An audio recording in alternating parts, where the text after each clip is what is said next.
আসসালামু আলাইকুম। আমি জান্নাত। Welcome to my channel. কেমন আছো তোমরা সবাই? আশা করি খুব ভালো আছো। তোমাদের সাপোর্টের কারণে আমিও খুব ভালো আছি, আলহামদুলিল্লাহ।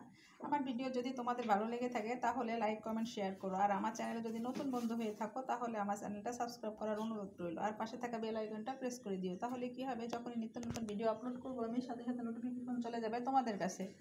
অবশ্যই কমেন্ট করে জানিও আমি এখন তৈরি করতে যাচ্ছি এই যে 4 পিস মাংস দিয়ে ময়দা, পেঁয়াজ, জিরা বাটা, রসুন বাটা, আদা বাটা, পেঁয়াজ বাটা, গরম মশলা বাটা, হলুদ গুঁড়া, ঝালের গুঁড়া, ধনিয়া গুঁড়া সব কিছু দিয়ে আমি একটা সুন্দর মজার বিকালের জন্য একটা নাস্তা বানাতে চলেছি। তোমরা আমার সাথে থাকো।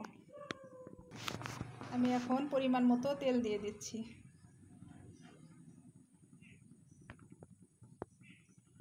আমি এখন এগুলা এই যে চিকেন, পেঁয়াজ, ময়দা, রসুন বাটা, আদা বাটা, পেঁয়াজ বাটা, জিরা বাটা আর এই যে গরম মশলা বাটা আমি ম্যারিনেট করে রাখবো না, জাস্ট আমি এখনই মাখিয়ে এখনই করে ফেলবো, কারণ আমার হাতে এখন টাইম নাই।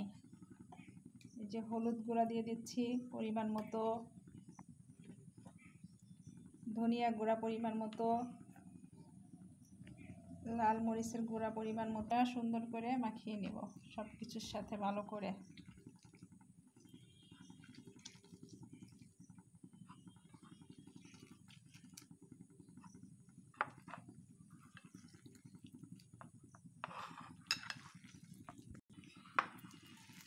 আমি চিকেনটাকে আগে শিলপাটা দিয়ে খুব সুন্দর করে থেতলিয়ে নিয়েছি, তারপরে ছুরি দিয়ে কুচি কুচি করে কেটেছি। থেতলিয়ে নিলে কি হয়, সম্পূর্ণ মাংসটার ভিতরে যাবতীয় মশলা যায়। আর আমি তো এখন ম্যারিনেট করে রাখছি না, এই জন্য আর কি আরও বেশি ভালো হয়।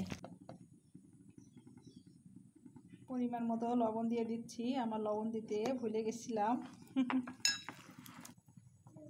আমি এগুলো এখন ছেড়ে দিচ্ছি তেলের মধ্যে।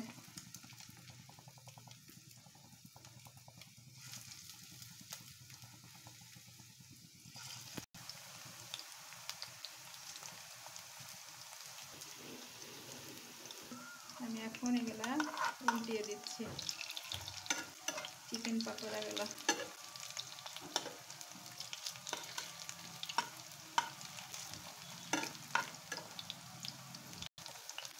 বন্ধুরা, আমরা রেস্টুরেন্ট থেকে, হোটেল থেকে, সব জায়গা থেকে কিনে খাই, এতটুকু খাবার কত দাম দিয়ে। আপনারা মাত্র 4 পিস মাংস হোক আর 2 পিস মাংস হোক, যত মানুষ তার পরিমাণ মতো নিজেরা বাসায় তৈরি করে খাবেন, অনেক সাশ্রয় হবে, অনেক স্বাস্থ্যকর হবে আর খেতেও অনেক ভালো লাগে। আমার এগুলা হয়ে গেছে, আমি এখন উঠিয়ে নিচ্ছি পাকোড়াগুলা। আমরা এখন এগুলাকে সুন্দর করে চিকেন পাকোড়া দিয়ে আর মচমচা মুড়ি দিয়ে খুব মজা করে সবাই খাবো। আমার চিকেন পাকোড়া তৈরি হয়ে গেছে। তোমাদের যদি ভালো লাগে অবশ্যই শেয়ার করে দিও। আমার ভিডিও যদি তোমাদের ভালো লেগে থাকে তাহলে লাইক, কমেন্ট, শেয়ার করো। আর আমার চ্যানেলে যদি নতুন বন্ধু হয়ে থাকো তাহলে আমার চ্যানেলটা সাবস্ক্রাইব করার অনুরোধ রইল। আর পাশে থাকা বেল আইকনটা প্রেস করে দিও। তাহলে কি হবে, যখন নিত্য নতুন ভিডিও আপলোড করব আমি সাথে সাথে নোটিফিকেশন চলে যাবে তোমাদের কাছে। সবাই ভালো থাকো, সুস্থ থাকো। আর আমার পাকোড়া কেমন হয়েছে, চিকেন পাকোড়া, অবশ্যই আমাকে কমেন্ট করে জানিও বন্ধুরা। আজকের মতো বিদায়। আসসালামু আলাইকুম, আল্লাহ হাফেজ।